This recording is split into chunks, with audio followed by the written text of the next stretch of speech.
Oh, no way. Are you kidding me? Look at this, guys. We got a surprise carrot. Hi, I'm Evie, and welcome to Evie's Acres, where we encourage you to simply homestead by growing a garden, as well as raising and preparing your food as naturally as possible.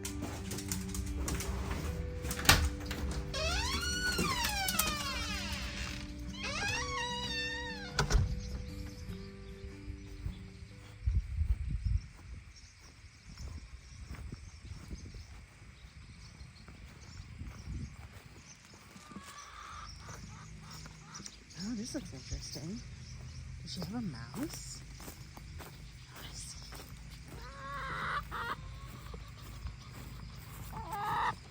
What's up, Bertha? Ooh, she did get a mouse. Good for you! Good for you! Getting your protein in.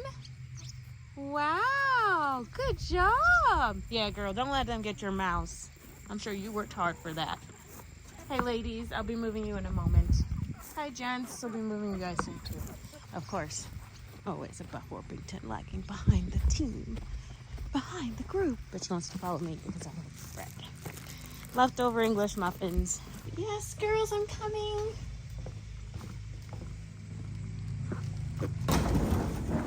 All right, girls. Let's get food topped off here. It is already hot. Oh, look at Rocky doing his job. Herding all those chickens back into their area. So proud of him. I didn't take this bread out for them to eat this morning. This is actually for their snack later today. Let's get their actual food out. Ooh, that's looking rough. But I'm gonna stir it up.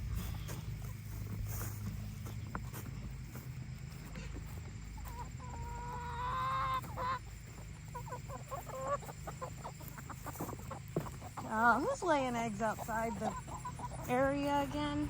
Seriously? That's no good. Who knows how long that's been there. That's enough, Rocky. Come on. Let her have her mouse. She worked for that. Presumably. I don't know if she wrote it. I'm gonna hope the best she did. Alright. Stir this puppy up. This one didn't have nearly as much water as we put in it, so it's kind of dried out.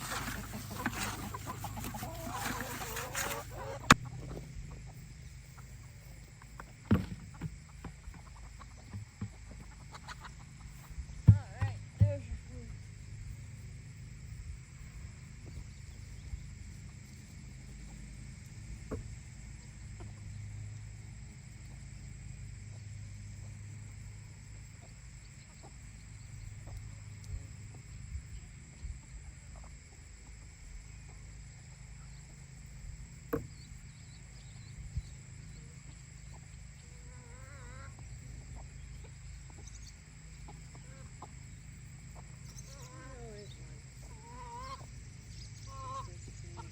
And as you can see, here we have a bunch of overgrowth, much of which is now taller than me. But thankfully, due to the drought that we've had for a good portion of this summer here in Tennessee, we haven't had nearly as many weeds grow as thickly in this area. So these are the hardiest of the weeds. Oh, look at the butterfly. Oh, and another butterfly. Aww.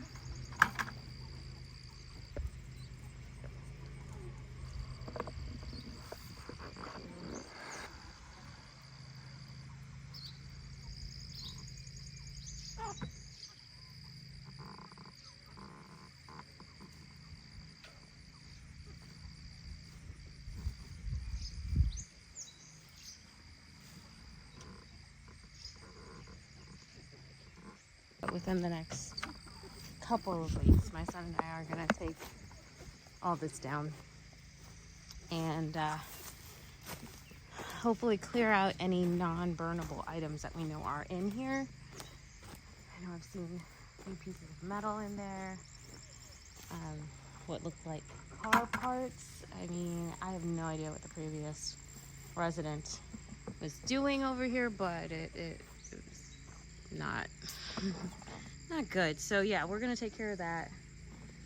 Waiting for the weather to cool down a little bit more so we can chop these down, dry them out, burn them up, and repurpose this space. Actually, I originally thought I wanted to build a chicken coop and an extensive run in this area.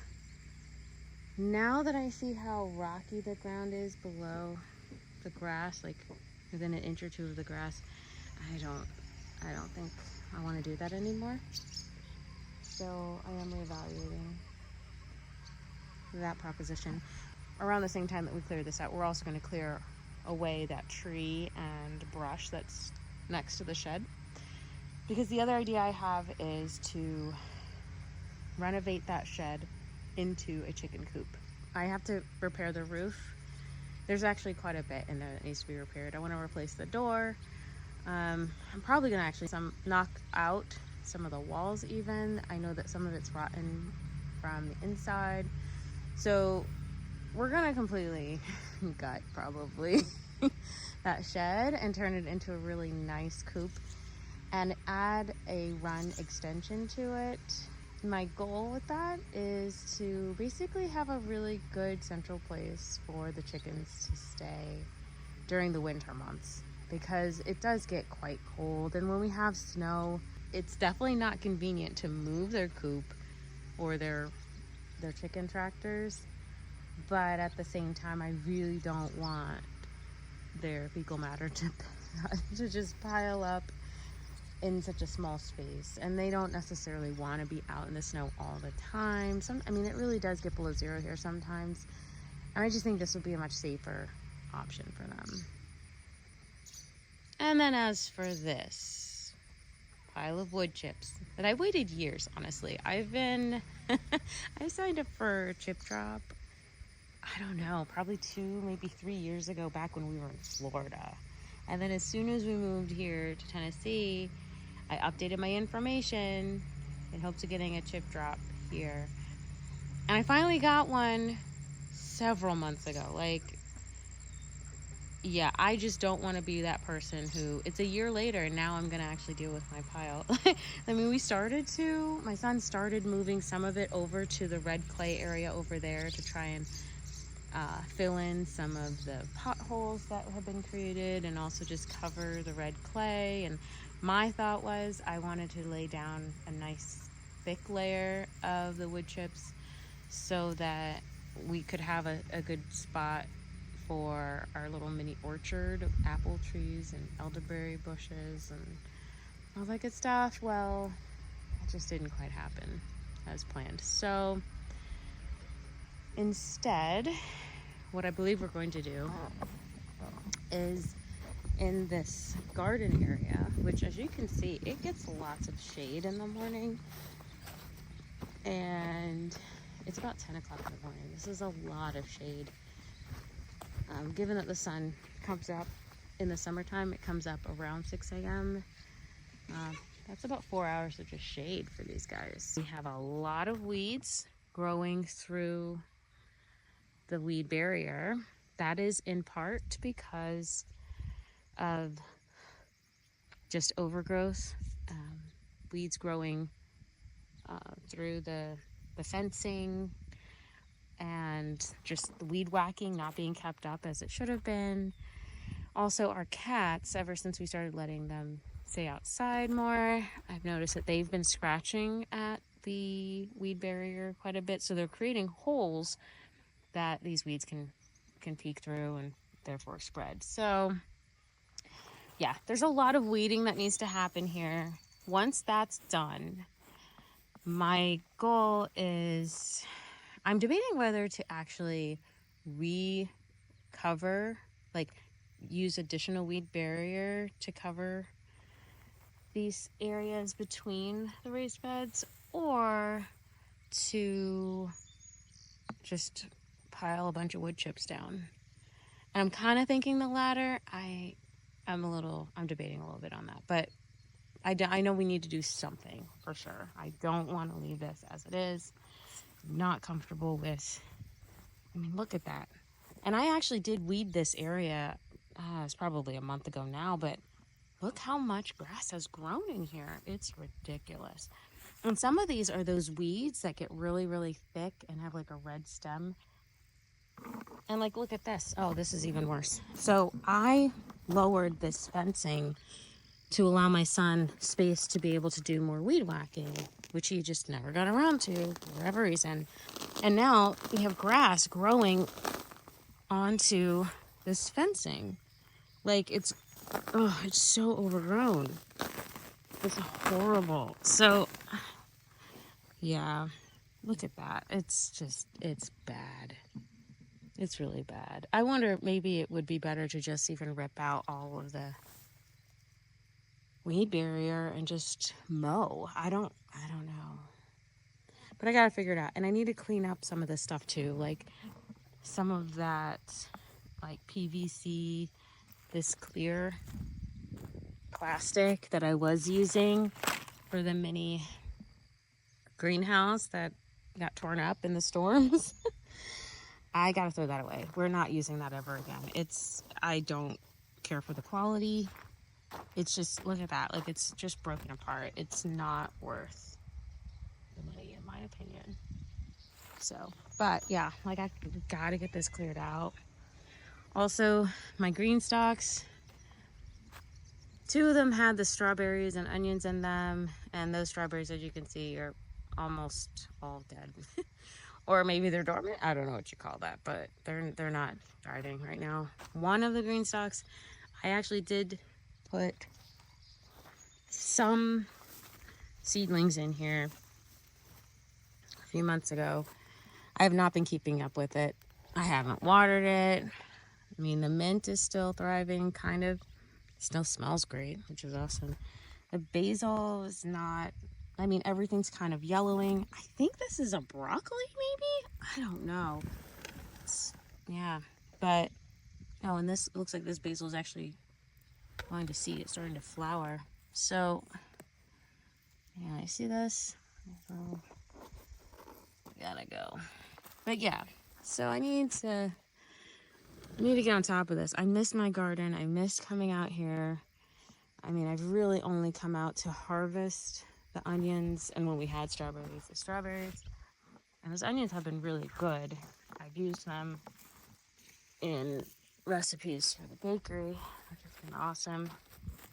But like, oh my gosh, like these things are just everywhere. So bad. All right, I'm digressing a little bit. I need to focus on getting these chickens fed. Oh, no way. Are you kidding me? Look at this, guys. We got a surprise carrot. Holy smokes.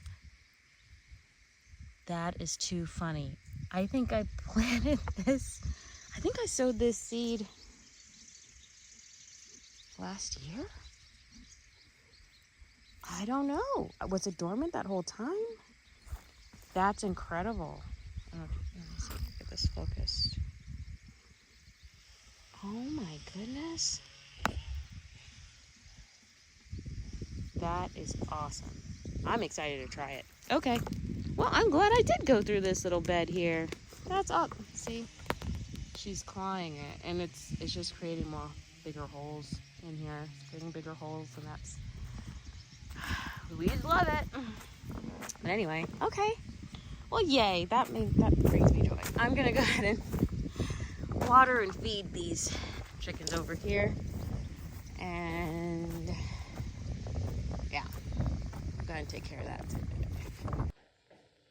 So I typically keep the feed for our chickens in a few garbage cans, metal garbage cans that are sort of near where they are located. And typically what I do is, I'll buy a bunch of 50-pound bags at once, and I'll back my car up to that area and we'll just unload it, you know, all at once, my son and I. And I don't recall what exactly happened. I think the issue was the last time I bought several bags, by the time I got home, all we had time to do was just unload them quickly. And so I was like, let's just put them in the garage, which is, you know, at the end of our driveway, obviously, and then jump back in the car and go to where our next stop was. We had to go run I don't think it was an errand. I think we had an appointment. So in any case, our bags ended up being here in the garage. And for the most part, what I've done is I've opened them up and I would bring their feeders down here and I'd fill them up, and then I'd close up the bags and just leave them here until they got down to about 25 pounds. Because especially in the morning, I'm totally fine with carrying it 50 pounds, but in the morning, I'd prefer it to be closer to 25 or 20 because I'm still waking up. I mean, it's early when I'm out here usually. All that to say, we have this one bag here that has not made its way up to the cans yet. And so I just opened it today, and this is how I closed it. I just used one of our folding chairs to close off the top. But, you know, hey, it works. It works. So I'm gonna stick with it. Like I said, until it gets down to, I mean, if it gets even down to 30 pounds, that's fine too. But basically, I'm just saying it's so much easier to carry, especially once it's opened. It's way easier to carry when it's like between 20 and 30 pounds. We do need to deal with our roosters.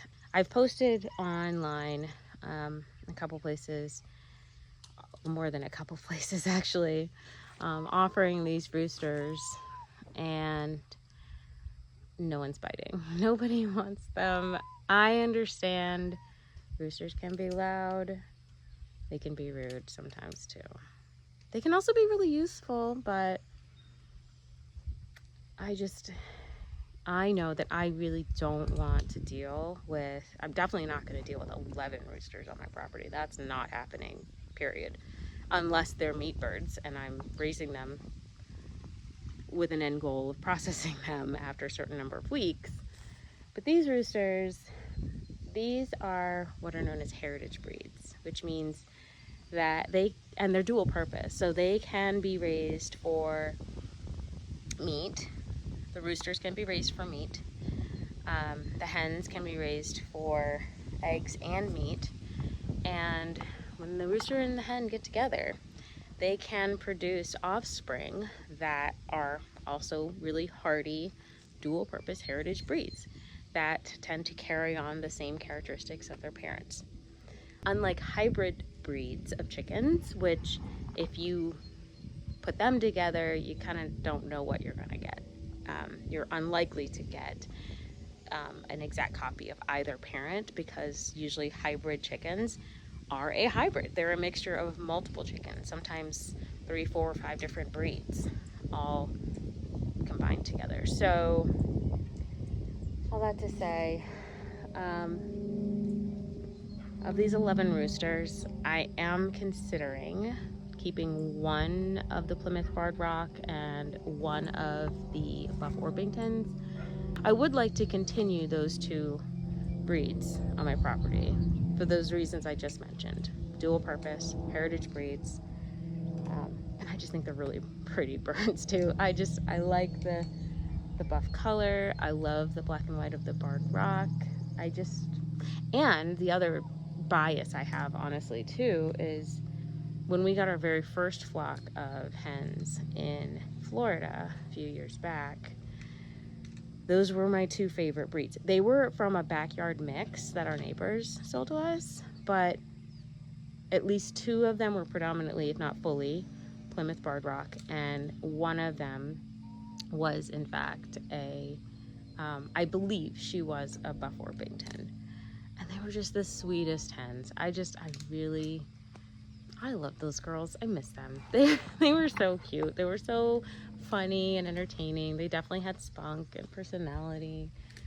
If I can find a couple pictures, I'll insert them here so you can see.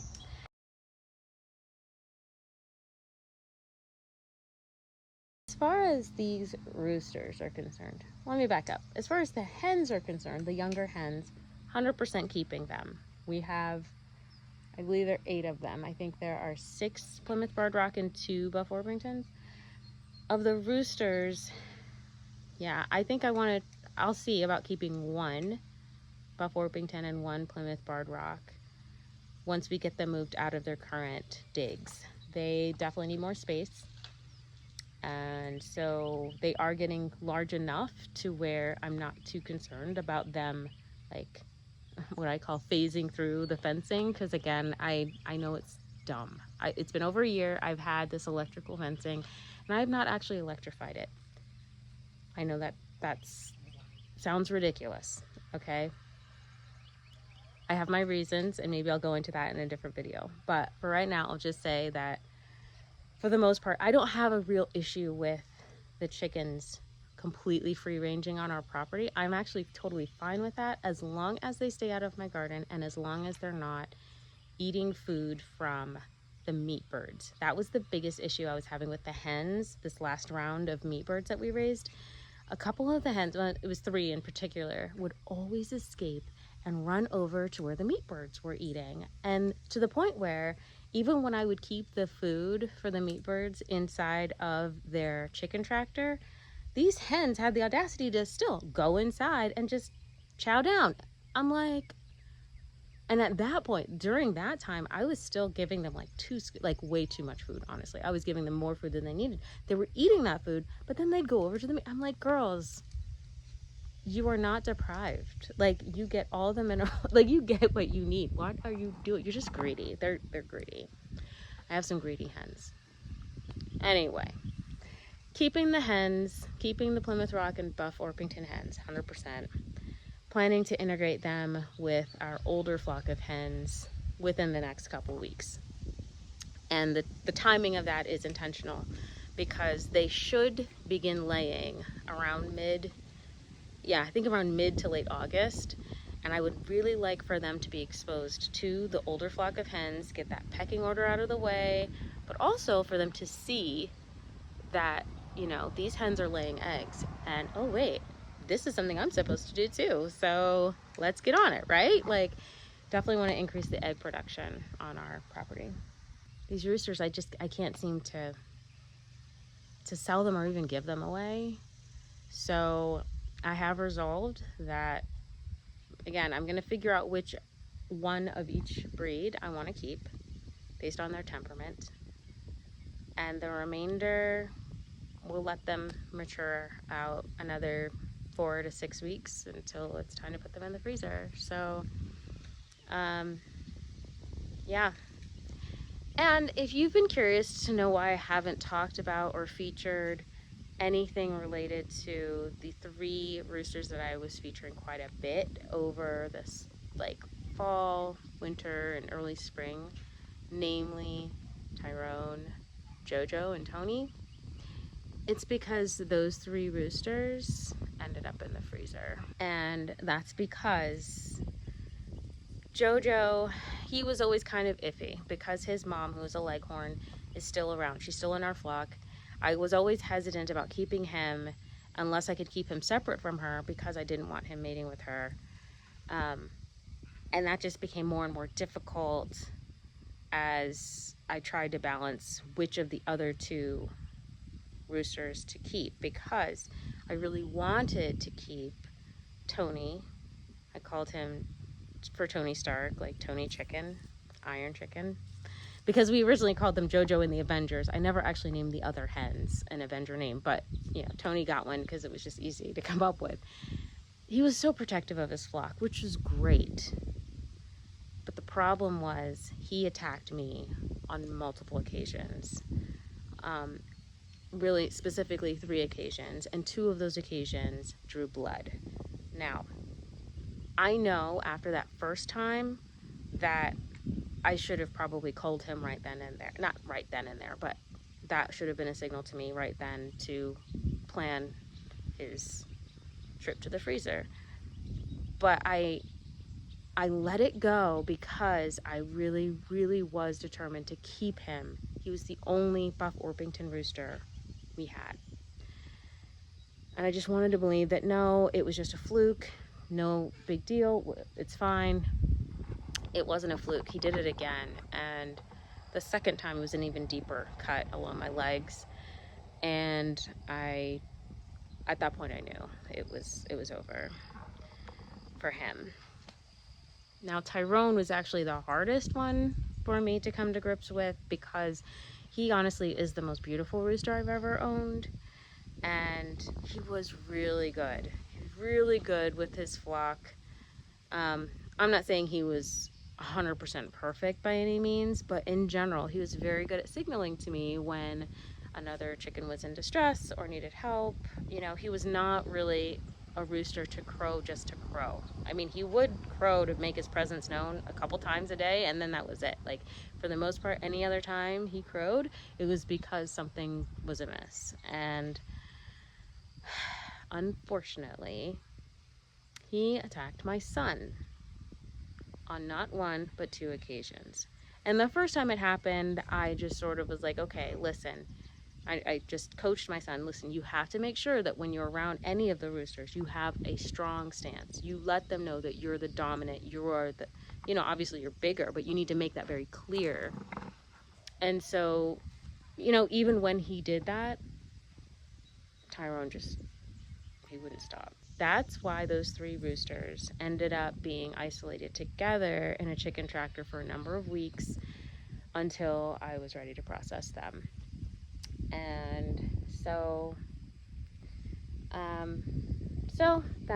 that's why they're not around anymore.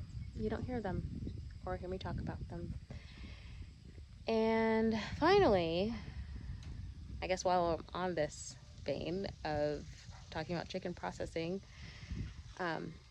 the two meat birds that we still had, Sandy and Kathy, frankly, those girls were just, they were not producing. Now, I kept them, really, I kept those two specific meat birds because my son wanted to pardon them, basically. On the, like, I had two separate processing days with the meat bird hens from last year, and on both occasions, my son wanted to pardon them. I think it was partly because he was just done with the process. Like, he was like, I don't want to deal with this anymore. Can we just pardon them?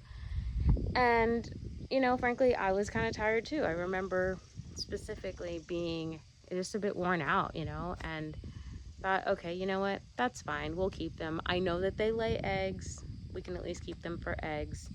And if anything changes, they'll end up in the freezer too. Well, they were laying eggs, and their eggs were okay for a number of months. But then I noticed, even with the calcium, even with the food that already has, their feed already has calcium in it, even with calcium supplements and other things, their shells were always the weakest, and always came out a little deformed. So yeah, they were laying eggs maybe once or twice. Each of them was laying an egg maybe once or twice a week, but those eggs were not sellable. And which is generally, that's okay, because we can feed eggs to our dogs. We can eat the eggs. There was nothing wrong with them internally, but they just weren't producing. All of the animals on our property, they all have a job, and chickens included. So when they stop doing their job, then they have to move on. So that's the story of those chickens. And I don't mean to end on any kind of down note or anything like that, but you know, this is the reality of homesteading. This is the reality of farming. Things have to die so that we can live. Those chickens have to die so that we can have their meat. It's just the reality of this lifestyle. But if you are someone who is interested in learning about how to process your own chickens from your own homestead or your own farm, and get them from your farm or your pasture into your freezer and then onto your dinner table, go ahead and click the link in the description, and I'll also put a link in the first comment of this video. You can sign up to be on the wait list of the new course that I am developing all about processing chickens. I did a couple of videos a few weeks back showing you an overview of that process, but this course actually goes into a lot more depth about each of the steps. And because I'm not able to show certain red fluids, I'll say, on screen on YouTube, I did have to block that out in those 2 videos that I posted, but in the course you will see up close and personal every step of the process.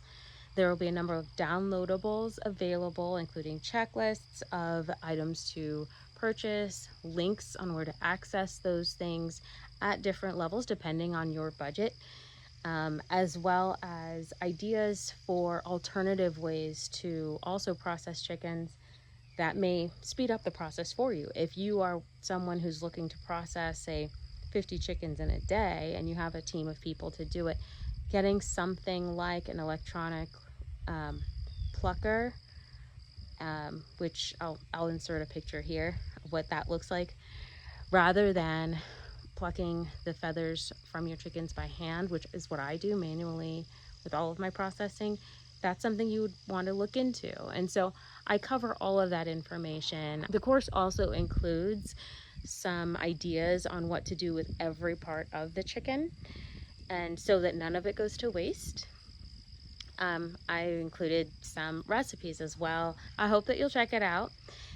Feel free to sign up for the wait list, and if after a while you realize that this isn't for you, that's fine. You can always unsubscribe, but I would still encourage you to check it out, and I really look forward to announcing when the course is ready.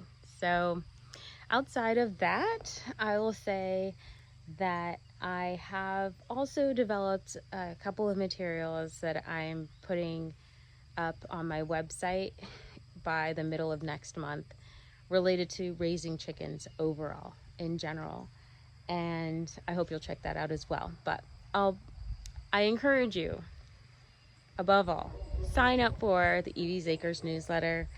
That's where you're going to find all the information, all the behind the scenes details, things that I talk about in videos. I usually talk about them in my newsletter a week or 2 in advance, or sometimes even the day before a video comes out. So, you know, it's a really great way to kind of get a little bit of that insider information, and it's totally free. I don't know if I've ever mentioned that, but the Evie's Acres newsletter, it doesn't cost you a penny. Like, I know there are newsletters out there that, you know, they have a monthly fee. You don't have to pay for this newsletter. You just sign up. And yeah, so I encourage you to check it out. It goes out every Sunday around noon, and I just really like having that opportunity to communicate with you guys about what's going on, again, behind the scenes, things that may not make it on camera, or that may be on camera but maybe in a video, like in a future video, so you get a little bit of that heads up on what's going on around here. So anyway, thank you so much for hanging out with me today. I really appreciate you for watching our videos and hanging in with us while we're going through all these different transitions. And before I go, actually, I do want to mention one quick thing, which is that I'm thinking about starting a series separate from these Monday videos that is just kind of all about the bakery and what's going on with it, because you guys, things are accelerating so quickly. Like, I opened this micro bakery in mid-May, and that was the same time I actually had my first farmer's market. Like, I opened it officially, opened the LLC on May 10th. The following Saturday, participated in a farmer's market for the very first time ever in my life. And here we are at the end of July, and I mean, I don't want to give it all away, but there's so much happening right now. I'm bursting. I want to tell you so badly, but I want to do it in a focused way, in a separate video, of course still under Evie's Acres, but it's, oh my goodness, it's just so exciting. I know I'm not saying anything, but I don't know. I know you can probably tell from the expression on my face that this is just a really exciting season of my life with this micro bakery, and There are definitely challenges that I'm dealing with as well, and I want to address all that. Like, I want to talk about all those things. If you'd like to follow my Instagram account, you can also see little snippets of the day-to-day of what I have going on with the micro bakery. I also post my weekly menus and places where people can pick up and things like that on that page as well. But you know, for the most part, I'd really love to share with you guys in a more long form fashion here on YouTube what's going on with the micro bakery and just all the growth that I'm experiencing right now, personally, financially, professionally. Like, it's really exciting, and I'm hopeful that this series of videos about the micro bakery will inspire some of you to consider looking into options. Not necessarily, I mean, you don't have to start baking sourdough or anything, but I don't know. I really hope that it helps inspire some of you who may be on the fence or even considering, or even just had a little inkling of maybe starting your own entrepreneurial journey. So anyway, thank you again for watching. I appreciate you so much for taking the time to watch this video. I appreciate you and your time. I hope that you will like, comment, and subscribe. That really does help out our channel.